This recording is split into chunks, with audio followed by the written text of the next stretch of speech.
നിരവധി മോഷണക്കേസിലെ പ്രതി പിടിയിലായി.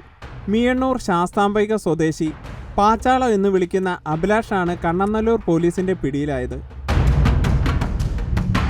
കൊല്ലം ജില്ലയിലെ വിവിധ സ്റ്റേഷനുകളിൽ ഇയാൾക്കെതിരെ നിരവധി കേസുകളുണ്ട്. അസീസിയ മെഡിക്കൽ കോളേജ് ആശുപത്രിയിലെ അക്കാഡമിയിലെ ഗോഡൌണിൽ നിന്ന് നവംബർ 25-ന് 4.5 ലക്ഷം രൂപ വിലമതിക്കുന്ന ഇലക്ട്രിക് പ്ലംബിംഗ് സാധനങ്ങളും ചെമ്പുകമ്പിയും മോഷണം പോയ കേസിൽ നടത്തിയ അന്വേഷണത്തിലാണ് ഇയാൾ പോലീസിന്റെ പിടിയിലായത്. ചാത്തന്നൂർ ACP ഗോപകുമാറിന്റെ നിർദ്ദേശത്തിൽ കണ്ണനല്ലൂർ പോലീസ് CCTV ദൃശ്യങ്ങൾ പിന്തുടർന്ന് നടത്തിയ അന്വേഷണത്തിനൊടുവിൽ പ്രതി ഒളിവിൽ കഴിഞ്ഞിരുന്ന സ്ഥലത്തു നിന്നും അറസ്റ്റ് ചെയ്യുകയായിരുന്നു. കൊല്ലം ഈസ്റ്റ്, കൊട്ടിയം, ചാത്തന്നൂർ എന്നീ പോലീസ് സ്റ്റേഷനുകളിലെ മോഷണ കേസുകളിലും ഇയാൾ പ്രതിയാണ്.